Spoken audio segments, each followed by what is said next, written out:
Breaking news here on CBS Sports HQ. The coaching carousel continues, yet Notre Dame didn't go far to find its next head coach. The Fighting Irish staying in-house and promoting defensive coordinator and former NFL linebacker Marcus Freeman to head coach.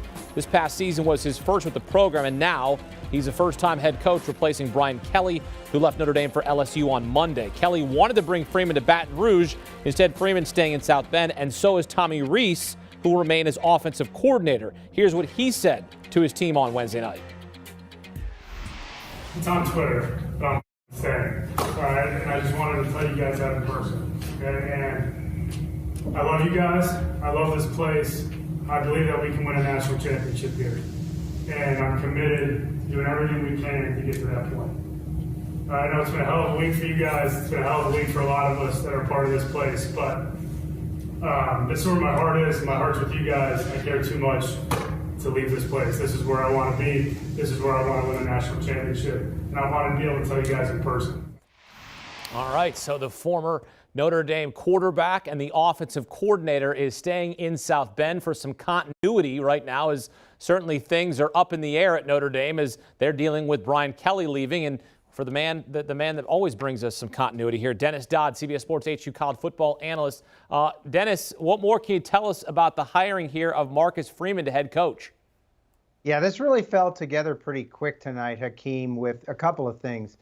Athletic director Jack Swarbrick wanted some continuity with the chance that Notre Dame can still be in the playoff. He felt he owed it to the team to get this rectified done, because the only other major option right now is Luke Fickell. And if you're going to go after Luke Fickell, you may be waiting till the second week of January. So a short-term decision to solve a short-term problem in the best interest of the players. The other part of this was Marcus Freeman's decision, or the decision to go with Marcus Freeman was kind of contingent on Tommy Rees staying. And you just saw what happened there about an hour or two ago.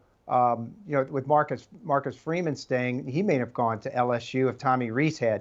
So those two things, and it happened pretty quickly.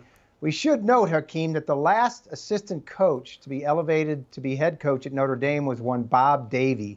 So comparisons will be made, probably not fair, but there is something to be said about not having that head coaching, position before, not having that experience. That will play out over time. But as things stood before tonight, Jack Swarbrick, the AD, was going to go with like a college of coaches to shepherd them through a possible playoff run. Now they've got a head coach. Marcus Freeman is the next coach at Notre Dame. But Dennis, isn't that the most important thing then for Notre Dame, is to have that sense of continuity, the consistency of hearing a familiar voice, especially a guy like Marcus Freeman, who played in the NFL, played at the highest level, played at Ohio State. He had a really good defense in terms of points allowed. They were top 15 in the nation, 18 points per game. They elevated the play throughout the season, generated turnovers. This, to me, seems like a good fit to stay with a guy in-house and let him prove himself in a place like Notre Dame that now all of a sudden it's a little shaky. But now he can kind of settle the ground. Yeah, it's a good fit. But we don't know. We've never seen this guy call timeouts. We've never seen this guy recruit we've seen him recruit, but not for a program and sign recruits. Again, that's going to play out over time. Notre Dame's in a box here. And I just mentioned, it was either or. You either elevate this guy, who really has the support of a lot of the players. Let's not do that. But and support of, a lot of the administration at Notre Dame and all those players and coaches at Cincinnati as well. And you just mentioned how good he was there. Ahmad Gardner developed into an All-American corner there. Luke Fickell was his position coach at Ohio State when he was there. So he's got all kinds of great background. But, that thing in the back of your head is, what's he going to be like as a head coach? But I guess what I'm saying is Notre Dame really had no choice. If they wanted Luke Fickell first, that wasn't a certainty they were going to get him. And if they were going to get him, he was going to ride this thing out until I think it's January 11th is the national championship game. And that's the date you would have to use to when you would have to get him, because you can't assume Cincinnati's going to lose. So you take a look at Marcus Freeman, and look, we know we got to see what happens next season. But at least in the time being, they still have a shot to make the college football playoff. So was this move in sense to say, hey, we still have a shot, maybe we keep the continuity, but in the long term, we also feel like this is a good idea? Oh, absolutely. Yeah. I mean, you're doing this with the thought that this program needs guidance. We may have a game here at the end of December, 1st of January. I think I saw a projection today on Navigate. They do a lot of coaching searches and algorithms for schools. They gave Notre Dame a 15% chance of getting in. But here's what it's going to have to take. Just assume Georgia wins. You know, that if Alabama wins, that takes up another spot. But if Georgia wins and they're favored by 6.5, I think the last time I saw, then two of these three things have to happen. Iowa has to beat Michigan. Baylor has to beat Oklahoma State, and then Houston has to beat Cincinnati. That wipes out that head-to-head that Cincinnati has over Notre Dame as an undefeated team.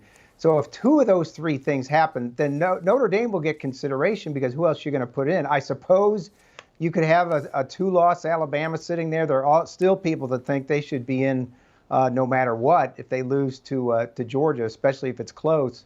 But I'm against that, and I've made that clear here on HQ. But I think two of those three things that I just mentioned have to happen. And all of a sudden, you know, you're sitting there with Notre Dame on the couch Saturday having a chance. Their biggest thing right now is they don't have that 13th data point. While we have 10 championship games, Notre Dame's season is over. Do you get this sense from the college football, the general public that watch college football, that they're rooting here for Notre Dame to sort of succeed and to see Brian Kelly fail? You know, I do. I think they're rooting for Notre Dame to get in, to have a chance. I don't know if they're rooting for Brian Kelly to fail. As I wrote in my column yesterday, it was reprehensible the way he walked out on a team, again, with a chance to get into a playoff. Could he have waited till Sunday when it became official, or just told LSU, look, if you want me for that money, you're going to have to wait. LSU can recruit itself until Brian Kelly shows up.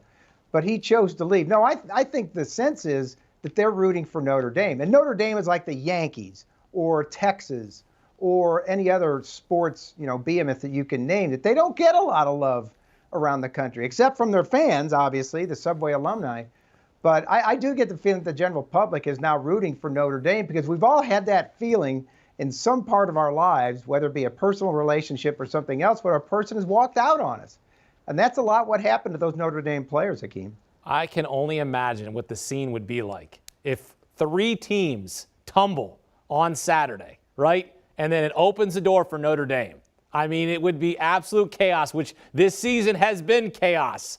It would be incredible. Dennis, I mean, it would be wild, right? I mean, if Notre Dame gets in with Brian Kelly leaving for LSU, and they're the number 4 team in the nation, and he leaves and doesn't even get to coach them for a chance to win a national championship, to go to greener pastures, but it ends up saying, hey, we got in because the dominoes fell in our lap.